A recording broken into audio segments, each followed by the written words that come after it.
Hey guys, and welcome to The Witcher Blood and Wine, part 28, I think it is. For your convenience, I've already made it light outside, and we're about to go and pick up my sword. This sword right here. It's gonna be my sword, because I did everything you asked, Mr. Hermit. You have proven the 5 chivalric virtues dwell in your heart. Mean the sword's mine? I can dive in and take it? The sword deserves the hand of a master. You must prove your skills are worthy through combat atop the water's surface. Are you ready? So, I'm a witcher. He probably knows I'm a witcher. I mean, I look very witchery. He sees I'm already wearing a sword. And I still have to prove that I'm good with them? Okay, mate. Anytime. Then draw your blade. Speaking of blades, I see I'm only wearing one. Giving me no choice. Okay, but I do have a choice, which is to equip my sword. Oh, wait. But I have Geralt of Rivia's sword. I should be using that, shouldn't I? I kind of should. It's just not better. That's the thing. It's not better. So I really can't really justify it. Oh well. Well, rude. I bet it is.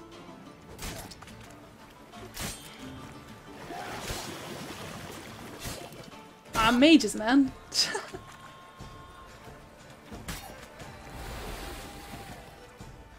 Where did you go? Ah, there you are. What the? Okay, mate. Calm down. How about you calm down, eh? He calmed down. You have proven worthy of wielding the blade, beyond all doubt. So he leaves. Well then.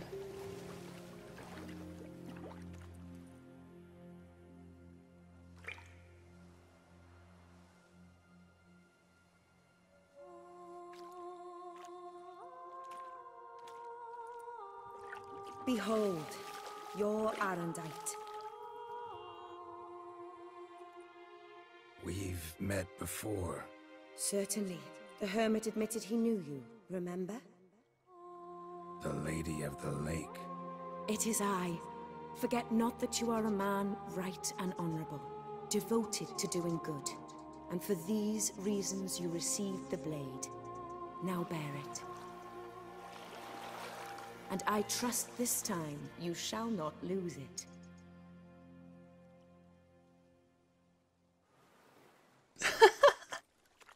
Alright, alright, alright. Wonderful. Okay, I feel like I need to explain this a bit. So, just stand here. Let me stand here and talk to you guys. So, the person you just met, the Lady of the Lake, she shows up in the books and the games, but a different version? Does that make sense? No. Okay, let me start at the start. In the books, you have a Lady of the Lake who isn't this Lady of the Lake. The Lady of the Lake in the books is called Nimue, and she's actually a sorceress. And Nimue, the Lady of the Lake, she was fooling about with a guy, yeah, somewhere in the forest, when Ciri, on top of Kelpie, suddenly appeared out of nowhere. This is during the time that Ciri had just discovered what she could do, her teleportation powers, and Iorveth, the unicorn, was teaching her how to use those powers. So she was just teleporting left, right, and center at that point. And Nimue happened to see her do that. Her lover didn't see that because he was, you know, doing other things. And she saw her and she was mesmerized, basically, and tried to, from that point on, find out what she could about Ciri. And she eventually sort of lost interest, but then it was reignited later. And she was trying to piece together what really had happened in the history of Ciri. Mind you now, this Nimue, this Lady of the Lake, was in the future of the Witcher book stories. So the Witcher story was happening, and Ciri can obviously travel through time and space, and at that point, when Nimue saw her, Ciri was teleporting into the future. So Nimue was a future person who was learning about the history of what had happened with Geralt and Yennefer and Ciri. And while she was learning about that, she kind of knew that Ciri would need to go and help Yennefer and Geralt at one point. And that is eventually true. She felt like the books were too romanticized, and they were, because they were kind of going through the happily ever after part of the story, which isn't really a thing, if you think about it. And she was bringing in a neuromancer as well, which her name was Conviramurs? I always get her name wrong. But her last name is Tilly. So she might very well be related to Corrine Tilly, who is the Oniromancer in The Witcher 3, that helps us find out where Ciri has been, and tells us that she went to Dandelion for help. And they're both Oniromancers, and this Lady of the Lake, Nimue, asks her, Miss Tilly, we'll just call her Miss Tilly, because Conviramurs or something is really difficult to pronounce each time, and she asks Miss Tilly to dream about Ciri, and to tell her what really happened. Which is also how the book sort of progresses, because the book just says, oh, she's dreaming, and now she's dreaming about this happening, and that happening. And they kind of discuss it, until eventually, there's Miss Tilly and Nimue are sitting outside the tower on the balcony, and suddenly a portal opens again. And Ciri appears, and she's confused, and she doesn't really know where she's going. But Ciri is trying to find Yennefer and Geralt at that point. And Nimue knows that, and she keeps the portal open for Ciri to go through to find them. Because through all of the research that she's done, everything that she's learned about them, she now realizes that she was the one who helped Ciri get to where she needed to be. That was her portal that got Ciri to where she needed to be. And that's basically, that's her entire purpose. That's all you get to know about her, is that she was looking into the history of Ciri, and then eventually helped her out with the portal. And that's it. So, in The Witcher 1, we have another Lady of the Lake, which is the Lady of the Lake. That's difficult to say too many times in a row. That we just saw. Witcher 1 Lady of the Lake is the same as Witcher 3 Lady of the Lake. And Geralt meets her when he's fled Vizima from Salamandra. In just a cozy little village. Not much going on there, really. And there's an island nearby, which has the Lady of the Lake on it.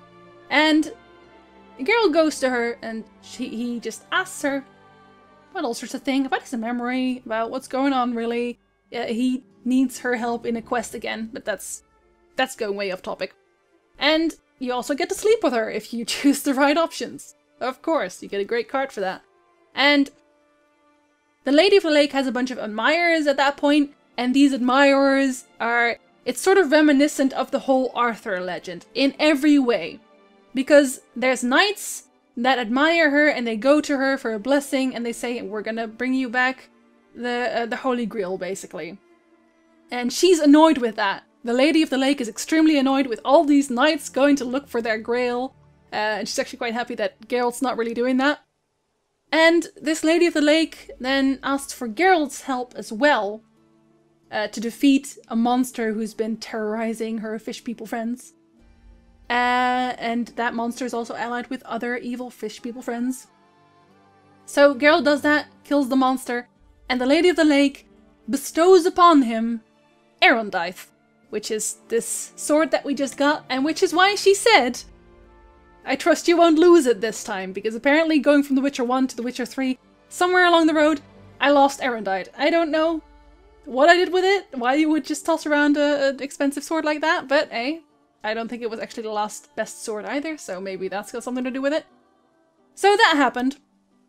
And then we see her here again. Another recurring factor, I should say, is in the books, the Lady of the Lake Nimue has a fisherman friend. This fisherman friend boats people back and forth from the mainland to the island in the middle of the lake where she lives in her tower, which is also why she's called the Lady of the Lake.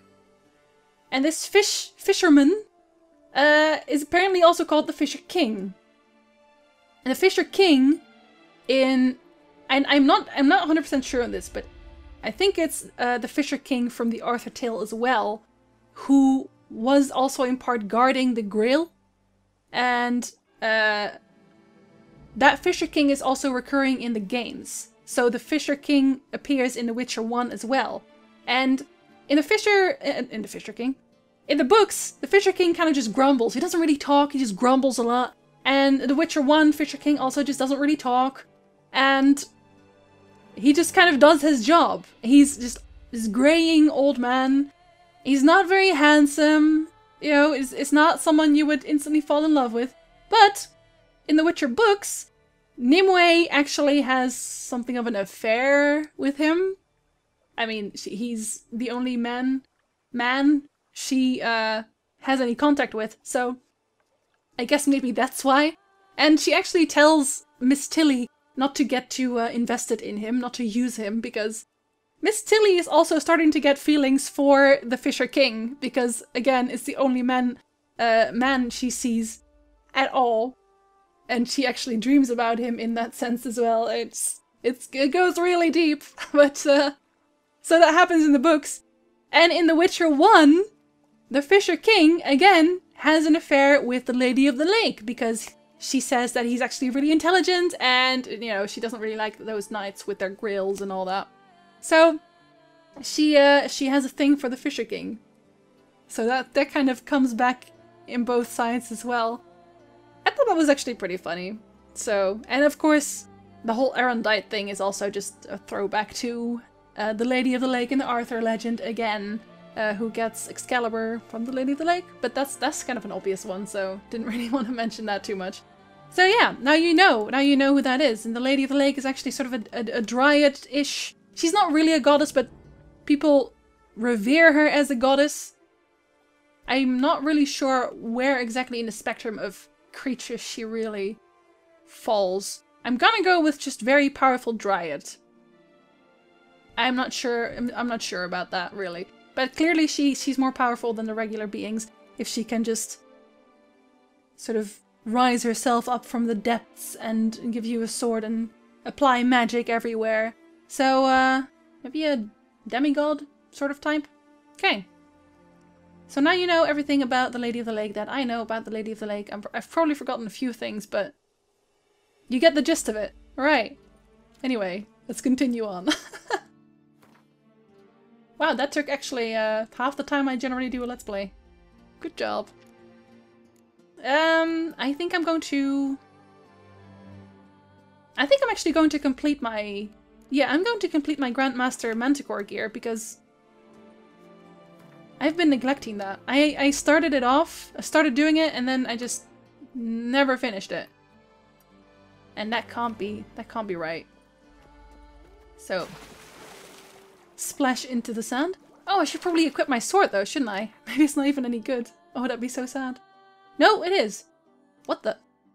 Each blow generates charges, which increase sword damage by 10%. Charges are lost over time or when receiving damage. A fully charged sword always deals critical hit damage. What? Killing a foe with a fully loaded sword will expend its charge to permanently increase the weapon's damage. What? Damage is increased by 0 right now to a maximum of 10. Okay. Increasing with character level. That is so cool! That is so cool! That is really cool. You cannot tell me that's not really cool. That's really cool. That is really cool.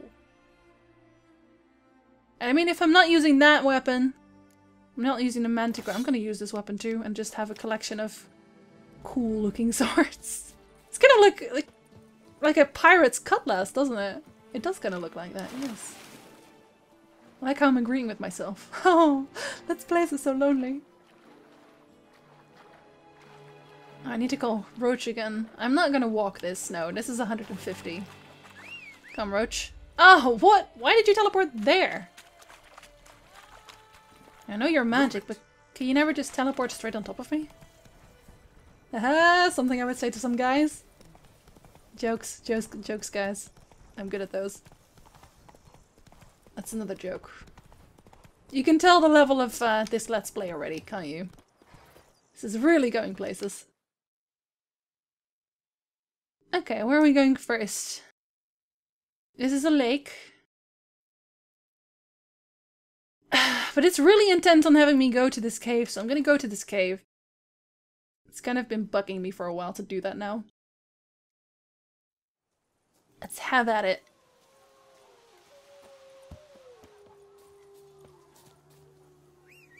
Oh, this is where I pick up the spotted white. Yes, it is. Yes, it is. It definitely is. And we're running into places we should not be running into. Never take directions from me, guys. I'm just not so good at it. Just not even at all. Not even a little bit. Just ignore it, Roach. Just ignore it. It's not there. It's not even there. It's literally just fog. No, we're definitely not fighting arachnomorphs. Ha! No, screw that. Oh, you're bad at this, Roach. You're bad at running away from things. There you go. That's better. I'll even kill these panthers for you. Yes, yes. Be on fire. Yes. Apparently I use my steel sword here. That's unfortunate. No! He doesn't like the silver. You're not using silver, but I'm gonna use it now because I kind of want to charge this. So I'm gonna just slap you in the face a bunch. How do I know if it's charged though? I don't know if it's charged. Let's have a look. Did anything charge? No, it didn't charge. Aw, that's unfortunate. The cave Merton mentioned. Need to look around. Let's look around. Hello? Slips of paper all over. Prayer on each one. Maybe Merton left one too. And some florins, apparently. Florins? Florins. Remember to seek moderation in all things, in drink and victuals and the pleasures of the flesh. For whosoever shall abuse these pleasures shall awake the next morning great pain, with a pounding head and a wilted member. Okay, so don't drink too much because you'll get hungover. Don't have too much sex with strange people because you'll get a STD, I guess. They were really far ahead of their time here. Verily I say unto you, give alms to the poor, yet deposit not a whole watermelon upon a beggar's lap, but merely half, lest the beggar's joy strike him with apoplexy? I don't know what apoplexy means. I literally don't know that word. I'm so sorry. So I don't know how to make a joke about this, even if it's a bad joke. Probably a bad joke. Wait. Let's start here. Oh, food and everything. Do not unto thy neighbour what thou thyself deemest unpleasant, unless thy neighbour hath done thee sorely wrong, and rife with vileness were his deeds. Ah, this one is like, hey, you should take revenge on people. Of course you should. Please bless Mummy with good health. Great Lebioda, make her well and make her never get so awful pissed again. Think her mom got drunk. O great Lebioda, make my fields yield bounties and save them from the floods and drought. But only my fields, mind you. My neighbour has had enough luck of late. Okay. Thanks, Gaston. You're such a lovely person. Let me be beautiful, shapely, alluring, and always youthful. And may lice gnaw on that strumpet Maria's fat hiney. These are all such pleasant prayers. Already asked Melitele, I've been to the druids and nothing, so maybe you, great Lebioda, will hear my prayer. I want to be old, ugly, and fat, for I am sick and tired of staring at all these fair folk. They're as dull as ditch water. I, at least, aspire to be interesting. So you find it annoying that you're surrounded by good-looking people because they're not very interesting. You could also just talk to other people. That is an option. That's the prayer I need. Let's read that first. Bless me with strength that I may never falter. Bless me with grace that I may never doubt. Bless me with fortitude of spirit that I may leave behind the old and embrace the new with courage. I, Merton, a member of the Guild of Witchers named after the Manticore, begin this day my pilgrimage here in the very cave where, for 23 days and 23 nights, Lebioda fasted and meditated. I vow to atone for my sins, to walk the path of redemption and rid myself of all that ties me to my old life, so that I may stand proudly among the disciples of the highest and proclaim myself a new man. I shall thus now journey to the temple of Lebioda to meet with the great beggar, a sage who has pondered the pearls of Lebioda more than any else in this sad vale of tears. I shall listen to his counsel and follow his guidance on my road to absolution. There we are. Merton wrote a prayer on the back of the diagram. Seems he left the prison, came here, then went on to the temple. Ah! So the prayer was the diagram. Okay. Clever. And may Jean-Luc be struck down and his bowels devoured by cholera, for he is a lecher and a harmless brute like few others. Are there any positive ones? Really? Lebioda, blessed be thy name. Please let my son Julian reach Kovir safely. Let him find a little lady at last, one well-born and with ample tracts of land. Oh, that's definitely a Monty Python reference. You're not even gonna... No. Oh my god. Okay, if you don't know... I'm not gonna ruin this joke for you. If you don't know what this is referencing to, I'm going to leave a link to... I hope there's a YouTube version of this somewhere. There probably is. But basically there's a Monty Python... In Monty Python and the Holy Grail, there is this bit where you see someone talk about huge tracts of land. It's actually really funny, but I'll link it below. Don't you worry. I'll get there. Okay, so we only actually have the Lake of Cleansing left, so that's easy, right? I think I'm going to teleport that again though, because that's miles away. Oh, and I haven't checked this yet either. I should really check this. I have this need. I have a need. I need to. I can't ignore it any longer because it looks like Elven Ruins. And if it is the Elven Ruins of the place that way back in this Let's Play I was talking about, which is the bit with Avalok, then I really want to see it. It's probably not that though. But I kind of hope that it is. It would be so cool if they put that in here as well. Because that is in Toussaint, so... Technically speaking, it should be here. How do I get in here? Yeah.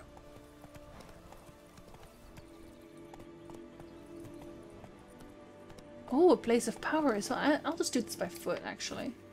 By foot? On foot? I don't know. How do you foot? We'll just, we'll use our tried and tested rolling method. It'll be fine.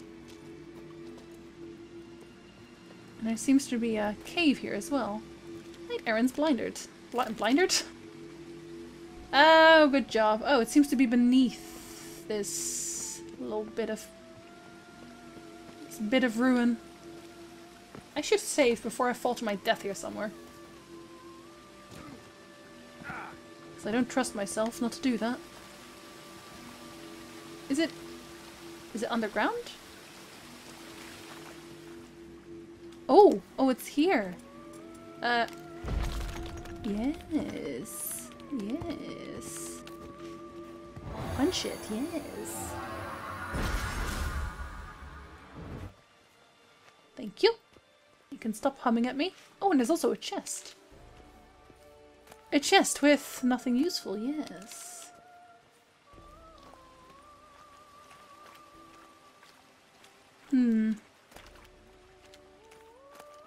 Maybe this is not... Oh, I should actually take pure silver with me. Maybe this is not the place.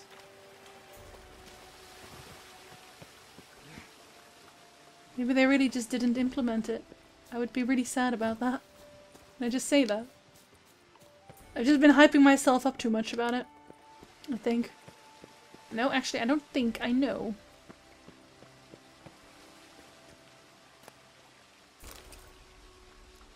I will take those armor tools. Yes, thank you. And we'll take all this elven stuff. But there's also supposed to be like ghosts here and everything, right? I hear another place of power. You guys hear another place of power? Because I hear another place of power. There has to be more to this. There's another entrance as well. I hear it. But isn't that just the same one? Magic. A place of power. Yeah, it's just the same one. It just... I guess it's active again? I don't know.